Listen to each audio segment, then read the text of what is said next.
시작. I am happy to join with you today in what we call down in history is the greatest temperature for in the history for freedom of our nation. 5 score years ago, a great American.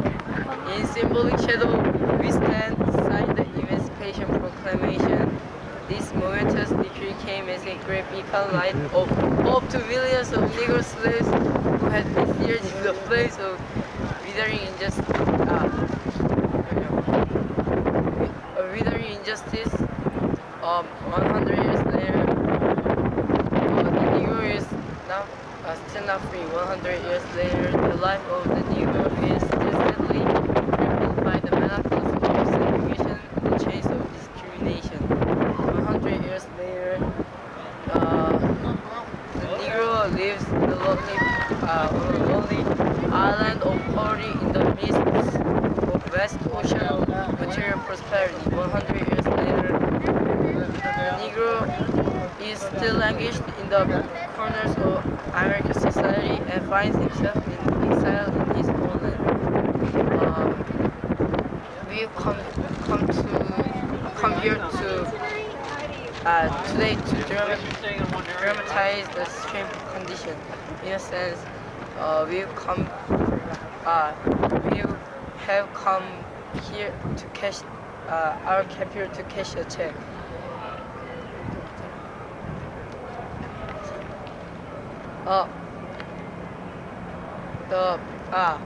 When the architect of our republic wrote the magnificent words of Constitution and Declaration, they were signing a promissory note. The note which America was to forbear.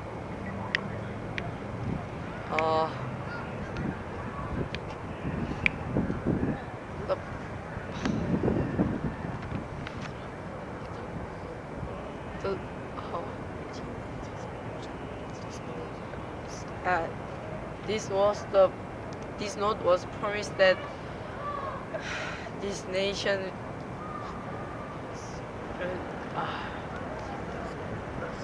그다음 다른 사람.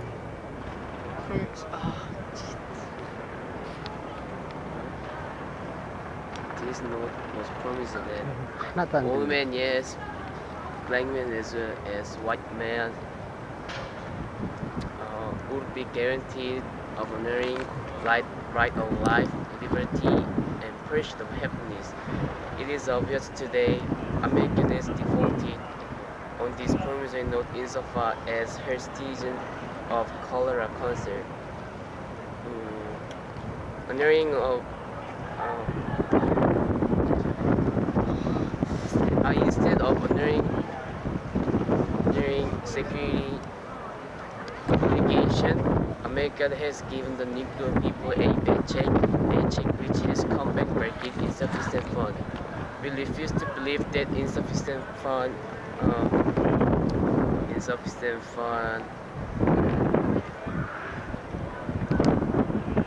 we refuse to believe that there are insufficient fund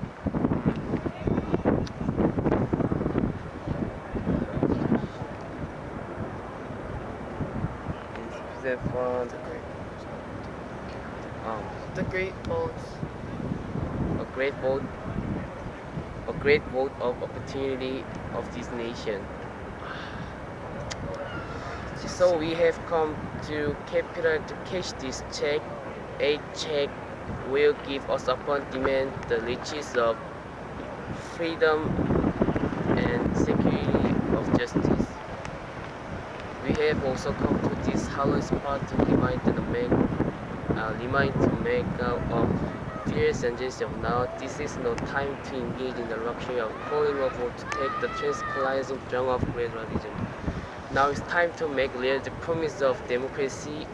Now it's time to rise from the dark and desolate valley of segregation to the solid path of racial justice.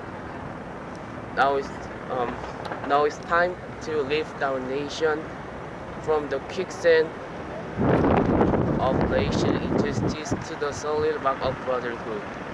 Now it's time to make a justice really for Palestinians, and it will be better for this nation. It will be better for this nation of urgency of this moment. This sweltering summer of Negro legitimate discontent will not pass until there are invigorating autumn of freedom and equality. Now, 1963 is not the end, but beginning. And there are those who hope that the Negro need to follow our team and will now be content. Will have a route awakening if the nation returns to business as usual. There will be neither rest nor tranquility in America until the Negro is granted his citizenship rights. The whirlwinds of revolt will continue to shake the foundation of the nation until the bright day of justice emerges.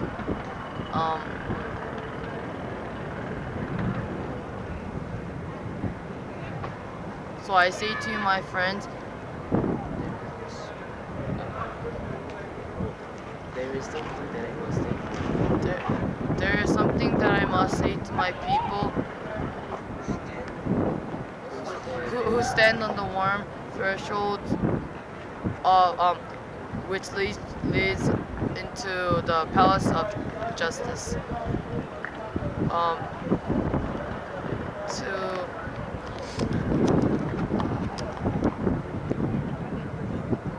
the process of gaining these rightful places, we must not be guilty of wrongful deeds. The marvelous militancy Let us not seek to satisfy our thirst for freedom by drinking from the cup of bitterness and hatred. We must forever conduct our struggle on the high plane of their dignity, of our dignity and discipline. we must not allow We must not allow to our creative protest to degenerate into physical physical violence. violence. Again and again, we must rise to majestic height of meeting meeting of physical soul force and soul force. The marvelous militancy has the new marvelous militancy which has engulfed the Negro's community must not lead us to a distrust of all white people, for many of our white brothers, as evidenced by their presence that they're here today, that their destiny is tied up with our destiny, and have come to realize that their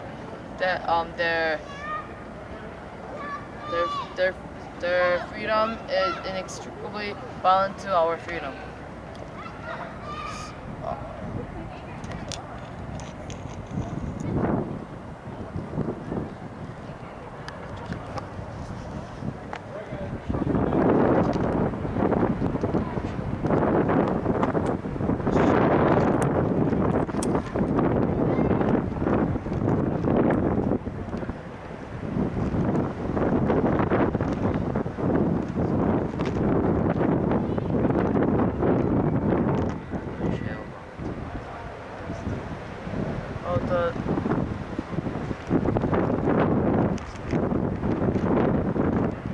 Shall mountain to storm of paramount injustice. We must be carried force by violence army. We cannot walk alone. And as we walk, we must make the pledge that we shall always march ahead. We cannot turn back. There are those who are asking the devotees of civil rights, when we will be satisfied? We can never be satisfied as long as the Negro is the victim of unspeakable horrors of police brutality. We can never be satisfied as long as our bodies, heavy with fatigue of travel, cannot get lodging in the motels of highways and hotels of the cities. We can never be satisfied as long as the Negro's Beijing mobility is similar to a larger one.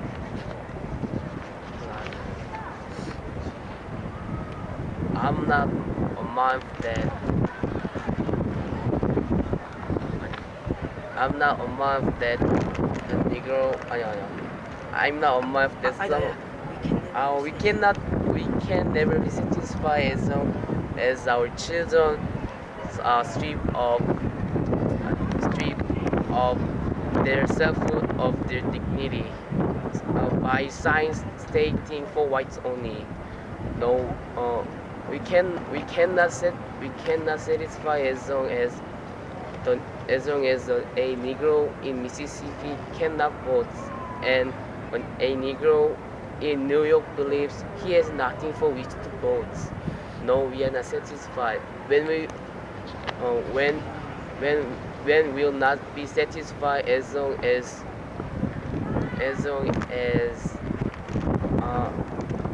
아니요. When we be satisfied until the justice rolls down like water and righteousness like mighty stream. I'm not amazed that some of you come here out of excessive trial and tribulation. Some of you have come fresh from narrow jail cells. Some of you have come from where you are area where your quest for freedom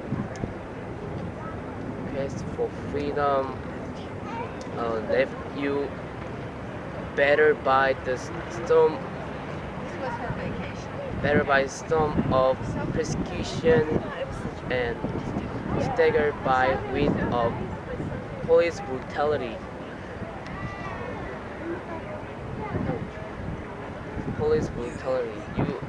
You have been veteran of creative suffering. Continue to work with the faith that her suffering is redemptive.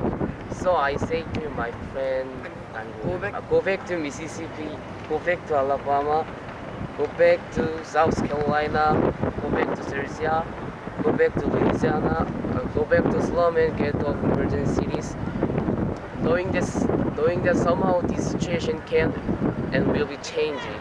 Let us not wallow in the valley of despair.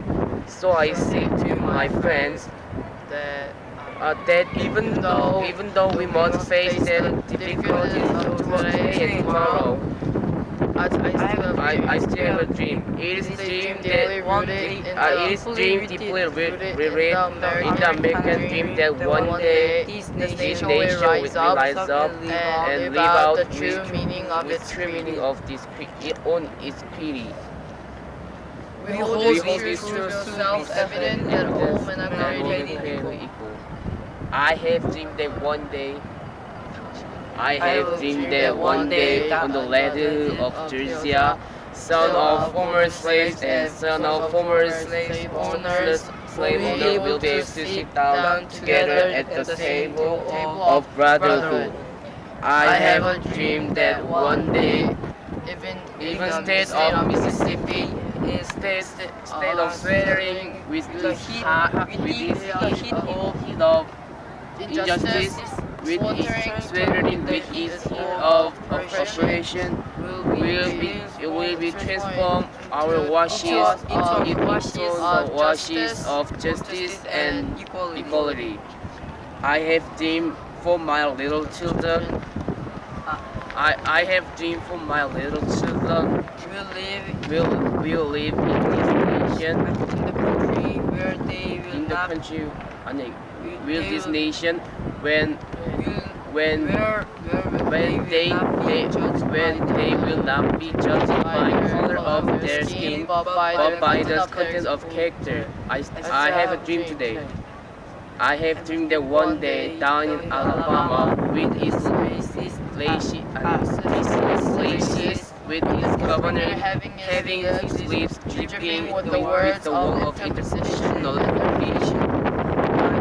That one day, right there in Alabama, little black boys and black girls will be able to join hands with little white boy and white girls as sisters and brothers.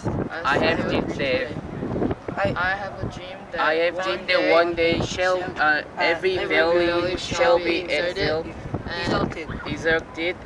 Every hill and mountain shall be made low. The rough place shall be made plain. The crooked place shall be made straight, and the glory of the world will be revealed, and all flesh shall see it together. This is our hope. This is the faith that this is the faith that I go back to South with. With this faith, we will be able to hew out of the mountain of despair a stone of hope. With this faith, we will be able to transform the jangling discord into the beautiful symphony of brotherhood. With this faith, we'll be able to work together, to pray together, to struggle together, to go to jail together, to stand up for freedom together, knowing that we will be free one day. This will be the day when all of God's children will be able to sing with new meaning. My country tastes of the sweet land of liberty, I sing. Land where my fathers died, land of pilgrims' pride. From every mountainside, let freedom ring. So, and if America is to be a great nation, this bit must become true. So let freedom ring from the prestigious hilltop of New Hampshire. Let freedom ring from the mighty mountain of New York. Let freedom ring from the hiking Alleghenies of Pennsylvania. Let freedom ring from the snow-capped Rockies of Colorado. Let freedom ring from the curvaceous slopes of California. But not only that, let freedom ring from the Stone Mountain of Georgia. Let freedom ring from the Lookout Mountain of Tennessee. Let freedom ring from every hill and molehill of Mississippi. From every mountainside, let freedom ring.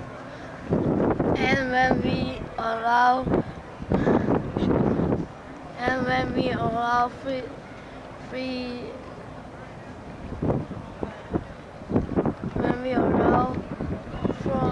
freedom to ring, when we let it ring from every village and hamlet, from every state and city, we will be able to speed up that day.